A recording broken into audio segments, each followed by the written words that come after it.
Welcome to the episode of Jay Leno's Garage. Today's featured car, 1955 Chevrolet Belair two-door coupe with a post. Now you see a lot of these around, and they're slightly resto-modded.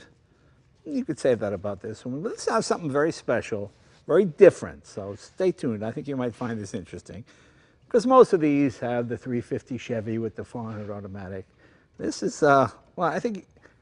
Stay with it. I think you're going to like it. I first saw this in Carcraft magazine a while back. Gary Kollofski is the owner. Gary, come in here.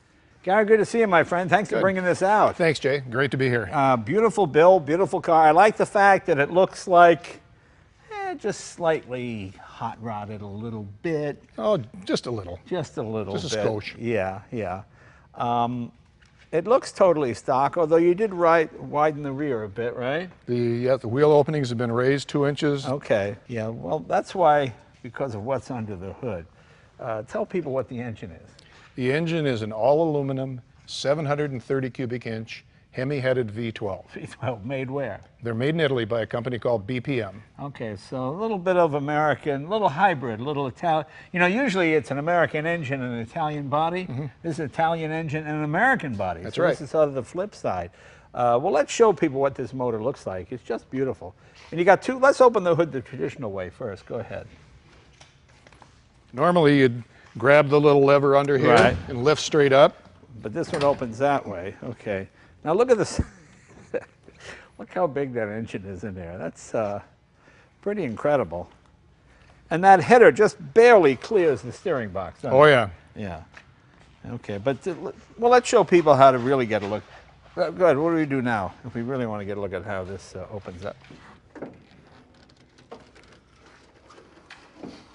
Okay. Okay, there we go. Now, I know you're a high school math teacher, but how much geometry went into figuring this out? Quite a bit, especially with the hood to get it to articulate and not hit the grill. Yeah, that's pretty wild. That's amazing. And that's a big, I like the way it made it look like Chevrolet here. It just looked like some huge, and what do you have for carburation on there? There's three 600 Holley double pumpers. Tri-power. And what kind of gas mileage you get with this? About 10, if I'm lucky. You get 10? Oh, yeah. You even get 10? That's 10 gallons to the mile. Yeah, I was going to say, yeah. Good heavens. And boy, these headers come awful close here to this steering box. Man. You can actually get the headers out of the car without taking the motor out. Really? Yep. Okay. And the way these doors open, does it open? Yep, use both thumbs and kind of torque it. But it opens this way. Oh, there you go. Here we go. This thing's full of surprises, isn't it? You know, I don't think this is 55 Chevy at all. And this is your clutch and brake here. That is the power brake unit. Right. There's an electric power brake unit underneath that, that cover. Okay, very nice. And it's an automatic. What transmission are you using with this kind of engine? It's a 4L80E Chevrolet 4-speed automatic. Is that out of a truck? Yes. So it can take this kind of power, huh? Yes. It's pretty wild. Well, you must have been the coolest math teacher in high school, yeah? Maybe.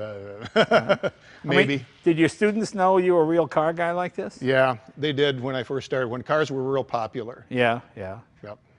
So what happened? You bought a 55, you drove it for a while, you decided to modify it, or did you get the engine first and then, what am I going to put this in, or what was your thinking? A friend of mine was in a warehouse down in Huntington Beach looking at a boat, called me and said, there's 55 two-door post down here, are you interested?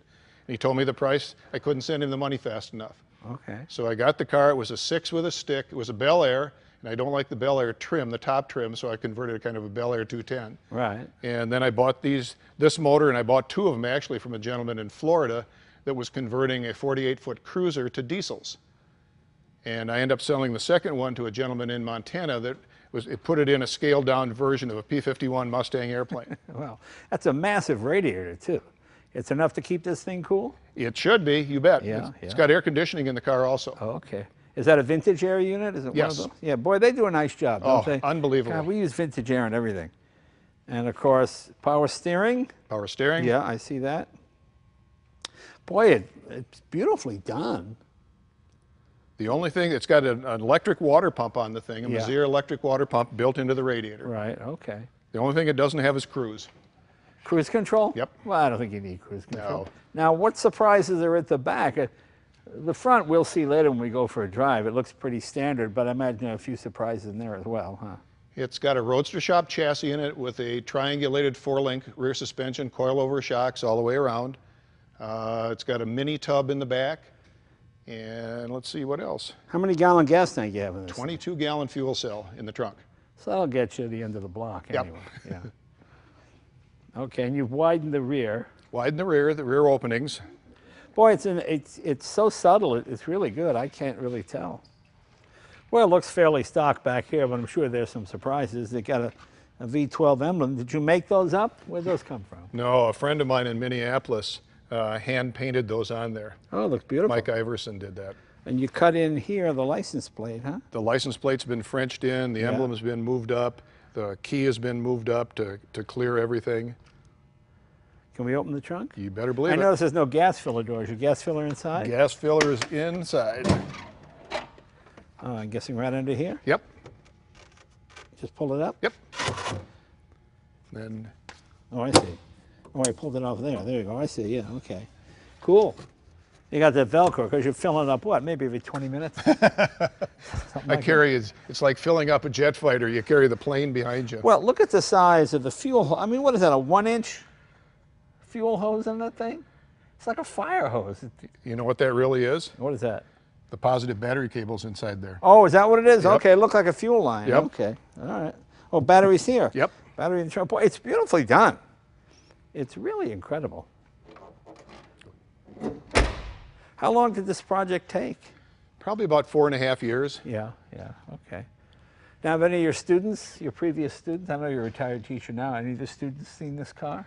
A bunch of them have. I've had it, it's been on a couple of sites and was down at the Tri-5 Nationals. Yeah. Been in a couple of magazines, so yeah. But do you ever pull up next to the kid you flunked and he's got a Mustang and you blow his doors off? And that's why educate an education kid. That's right. Any of that? No? That's pretty neat. The powertrain takes that power from that engine, okay? It does. How many miles you put on it? I've probably got about 1,500 on the thing since we did it. So that's about $10,000 in gas, something like that. Exactly. Yeah, that's about right. God, it's an amazing motor. The gentleman, I have to give a plug to the gentleman that did all of the work on the thing. Bob Benson started the project and did the serpentine belt on it and put the motor in. And then it got turned over to Dale Pelvin, a friend of mine that I've known for 40 years, that came in and did the headers. Then he did all the rest of the thing, the front end, the doors, the openings. He is just a phenomenal engineer. It just... Well, he did a beautiful job. Oh. Now, did you have to have the doors open that way because of the hood? We thought of that, and that was one of the reasons, one of the impetus in having the suicide doors. So you can't, somebody tries to break in, they're not going to. No. Well, I just like the fact that it's not chopped and channeled. I like the fact that it looks like a 55, and you still got the stock speedometer and stock steering wheel, huh? Yep. Yeah, I mean, that's what I love. And yet it's got, what do you got for brakes in this thing? It's got Willwoods all the way around. Willwoods, yeah, they're Discs. really good. We Right. use Willwood on a bunch of stuff, and they're adaptable. They fit anything, you know, you can put them in any kind of build. I even put them on my 58 Chrysler Imperial, and it really works terrific. It's a nice product. Cool, well, let's, can we take it for a ride? Oh, I suppose. Yeah, I got to see what this thing goes No like. problem. This is hilarious. Let's see when we get our heater. Where's our temperature gauge? On the right, up. Right Yep, here, yep. okay. You want to wait till it's what, 150? Yep. Was that where the glove box was in 55? No. Yep. Oh, it was? Oh, okay.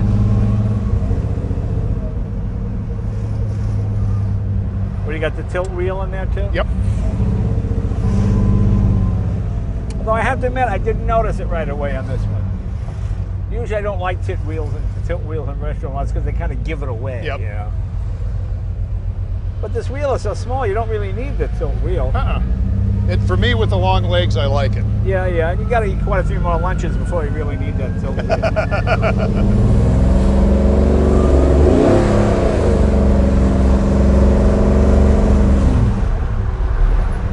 You are the first That's as fast as I've ever had it going in any gear. Yep. Okay. I'm a real chicken.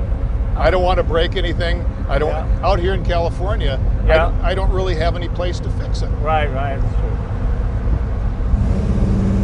But you got to get the cobwebs out of it. Oh yeah.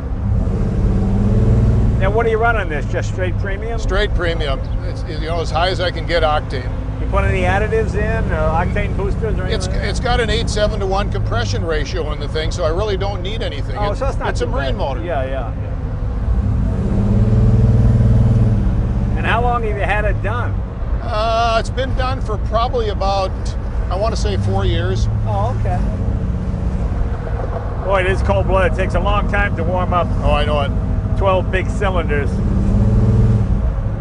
Has anybody else used one of these engines in an automotive application that you know of? Boyd Coddington built, Oh, he did. what am I trying to say? It just got sold at auction at Barrett Jackson about a year ago. Yeah.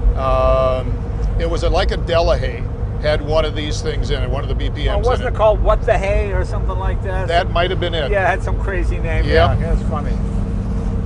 Well, I'm always amazed by some of these show cars. Sometimes they'll have chrome-plated brake rotors. You go, well, what happens when you step on the brake? Don't step on the brake. Yep. They use the emergency brake to stop, or they only go 3 or 4 miles an hour. Oh, exactly. And this with the 4-wheel disc brakes, it seems to work in the power brakes. It's an ABS unit. We couldn't get any vacuum with the Webers, so that's when he built the manifold for the 3/4 barrels. Yeah. So you pretty much just drive this car show to car show. You're not going to Home Depot and picking up sheets of plywood. Well, if I get the small 4-inch ones, not the 8-foot long ones. Got some power. Oh, it's got 720 foot-pounds of torque from 2,000 to 5,000. Yeah. It's 730 cubic inches, 620 horsepower, and that Was there ever a thought of putting a manual gearbox in it? No. No? No. I think the only thing I would have done differently is take the shifter off the floor and actually put it on the column. Oh, why? It's all right on the floor, no? It looks like a stick, and I'd rather have it look, be an automatic. Yeah. That's it. Park. Okay.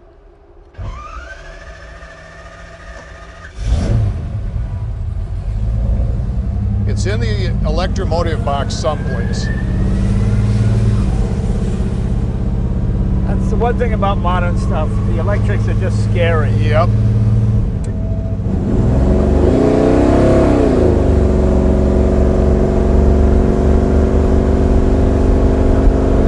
Goes pretty good.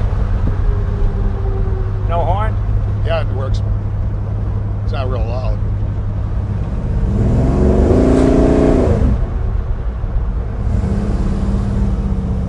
You think you're a little overcarbureted? Pardon? You think you're overcarbureted? That's a possibility. These are the smallest double pumpers we could get. I was going to run some 780s on it.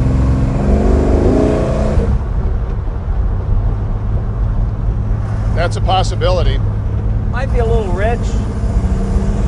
Because you keep your foot in it, it feels like it's drowning a bit, Like, it's getting too much fuel. But I can smell fuel. Can you smell it? Well, yeah, I think possibly that could the vent for the tank is up in the rear quarter panel, and they come down the side of the car. Yeah.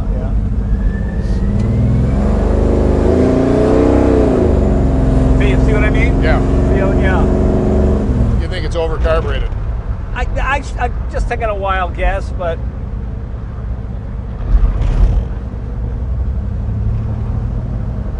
boy, it's just a beautiful build. Did you guys paint it, or did you have it down at the shop? Gentleman in Minneapolis, Steve Atchison, painted it. Boy. See, where were the cool math teachers when I was in high school? We never, you should have been my math teacher. Maybe I wouldn't have flunked. Well, I can go back and change your grade. Yeah, hey. My mother's long gone, so that's fruitless at this point, but.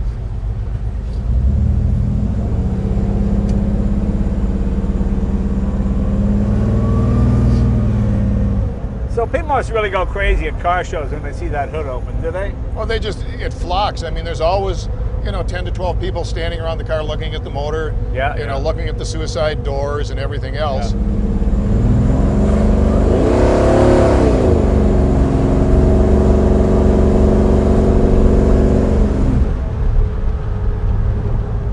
Now you said you're thinking of selling this car, huh? Well, I guess if somebody came up with enough money, I would. Yeah, yeah. It's like anything else. Well, you got a website or something if people were interested in Yeah, it? just have them email me at GKOLLOFSKI, G Kollofski Yeah. at AOL.com.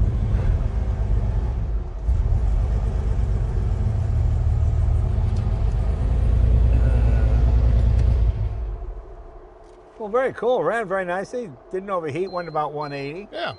What is that? What's that beeping? Oh, that's just the electromotive shutting off. Oh, okay. Okay. Sounds like we're a little over carbureted because I noticed when I put my foot, you hit second, it starts to bog a little bit, Yeah. like it's pulling too much fuel. But you've only got 1,400 miles on it. Well, 50. Oh, look, we turned 1,500. Oh. Yeah, yeah. So. The ashtrays are full. Better time to sell it. Yeah. See, my math teachers were never this cool in high school.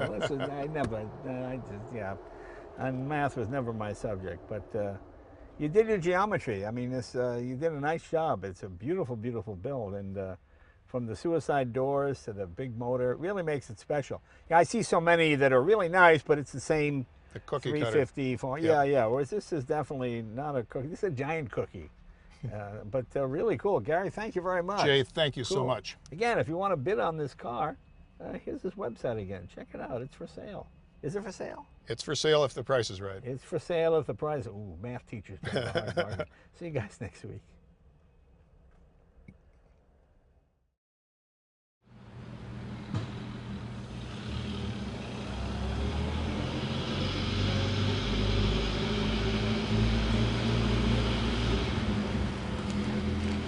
Mm-hmm.